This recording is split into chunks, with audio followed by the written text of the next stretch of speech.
Hello everybody, welcome back to a new episode. If you are new here, hi, I'm Madison. I do lots of videos on spiritual, metaphysical, and new earth concepts. So if that is something you're interested in, I would love to have you follow along.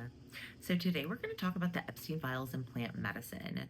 So if you are somebody who's been, following sort of the movement of what's going on behind the scenes, a lot of the things in the Epstein files were sort of confirming things that those of us sort of felt or knew or have channeled or whatever that looks like. And I feel like the connection to plant medicine that's called out in the Epstein files is absolutely something that we in the spiritual community should be touching on. So whenever we talk about what does the Epstein files say about plant medicine, there is a dialogue back and forth talking about how marijuana is something that they want to demonize because marijuana creates free thinkers. It creates people who are out of the box. Marijuana makes you very hard to control and manipulate, right? Alcohol, however, makes you easier to manipulate, easier to keep you stuck in a low vibration, easier to keep you in the matrix. And even if you look at it strictly from a vibrational standpoint, marijuana is significantly more high vibrational than alcohol is, right? Just strictly at an energetic state. And so that's why alcohol has been promoted and marijuana has been demonized. And this goes way back. I mean, there's been stuff that the CIA's done back into like the early 1900s where they were doing different experiments on how marijuana impacts consciousness and consciousness levels that people are able to get to or understand. And once they realized that things like plant medicine, marijuana, and mushrooms can really expand people's minds, then they immediately made it like, nope, this is not cool. And then it became things where people were like, oh, that's devil's lettuce, and we put all these negative stereotypes to it. And so, me personally, my experience, if you guys have followed me, I've struggled with addiction. So I have partaken in a lot of alcohol and a lot of marijuana over my lifetime. And one thing that's so interesting to me is every negative story that I have to tell you about addiction comes from my experience with alcohol.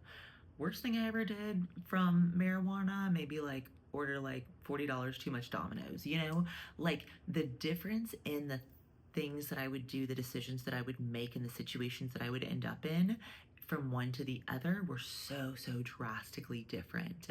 And so I always kind of had this thing where I was like, it's so silly people are so worried about weed. Like alcohol is like what's getting most of us in trouble, And so when I was on my spiritual journey, I was really channeling this, like, what does it look like? And basically what I have channeled from the Akashic records is that plant medicine, marijuana, and mushrooms are both here for ritualistic spiritual connection.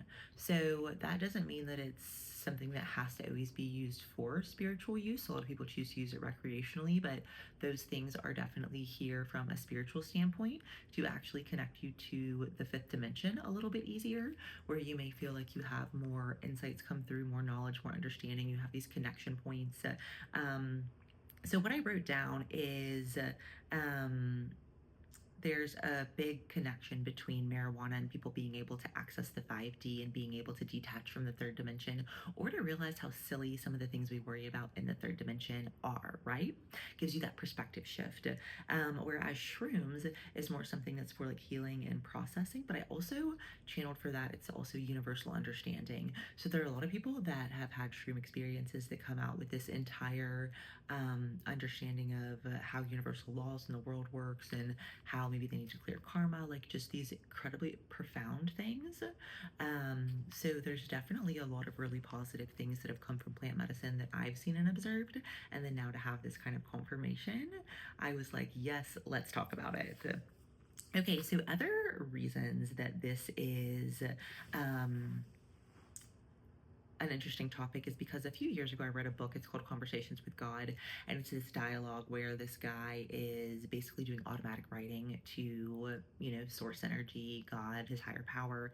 And one interesting thing was that in this book they also talked about this exact same concept, and it was essentially brought up in this book that hemp is so heavily demonized because hemp could replace literally all of paper. Like, I don't know how it would work. It was explained in the book. I can't re-explain it to you, but hemp could be used to replace paper. And think about how much that would save us in trees and oxygen and all this good stuff for our planet that our planet really needs. And so there's also, of course, the actual medicinal purposes that people use plant medicine.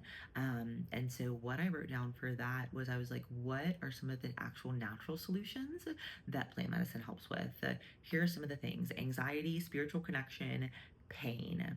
Those are the areas where some of those things can sort of be eliminated based on using or having a plant medicine experience. Other takeaways I wanted to mention is herbal remedies, I do think, are something that in my world have been making a comeback. And I do think that this ties into that, right?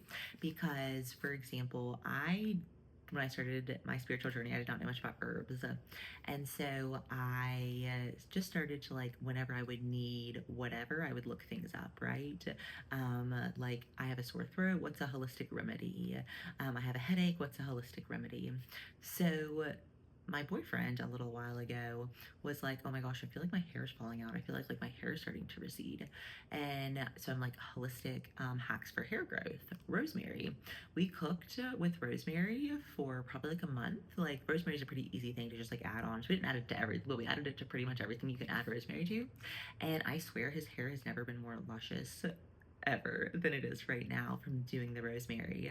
And that's just like a small example. But another great example is, like, personally for like throat pain, sore throat, where I normally would go out and do Dayquil, I now do more of like a simmer pot type thing. So I'm definitely, getting a lot of positive guidance that if you feel the shift or the desire to start learning more about herbal remedies, natural solutions, this is definitely the time to do it. And we're going to start to see more and more evidence supporting that movement. So the other thing that came as like a takeaway from this is also thinking about using things like herbs in spell jars, and not only thinking about the positive things they do for the body, but how we can use a lot of these things with the intention. And what I mean by that is, if you're making a spell jar, for example, you can put in cinnamon with the intention that cinnamon is to bring you abundance. You can put in rose petals with the intention that those are going to bring you self-love and self-forgiveness that maybe you've been needing for years. So a lot of this sort of all ties together of how many just natural things there are that not only can help us to manifest, help us to create better experiences for ourselves, but can also help us to shift our perspective. I saw this funny reel the other day, and it was like, anybody who's an atheist has never done mushrooms. And I 1000% agree, because just the perspective shift that you get whenever you do mushrooms, you are like, oh wow, first of all, the world is so big. My problems are not really that big. It puts life into perspective for you. And you also have the ability to have a really deep spiritual experiences that might allow you to connect the dots in your life or your story or your journey, right? So I'm not here to say do plant medicine or don't do plant medicine. I'm just here to say, interesting take on the files. Here's what I've channeled, and here's what's my experience. So if you guys have experiences that you would like to share, feel free to drop them in the comments. Thanks so much for tuning in to another episode. If you want more content like this, or you want to learn how to access your Akashic records, you could do so in my 5D membership, which is accessible on my website. If you want to work with me one-on-one, I do Akashic Records readings, which is readings to tap into things like your soul purpose or your past lives. I offer those virtually from anywhere in the world. Those are all done over Zoom or in person in Greensboro, where I have a space where I meet with people one-on-one. I also offer a couple different circles every month. If you're looking for spiritual community and you are in the Greensboro area, I would love to meet you in person. And all of this is going to be linked on my website that is going to be in the show notes and in the bio. Thank you guys for tuning in. I will see you on Thursday for another channeled message, and happy healing.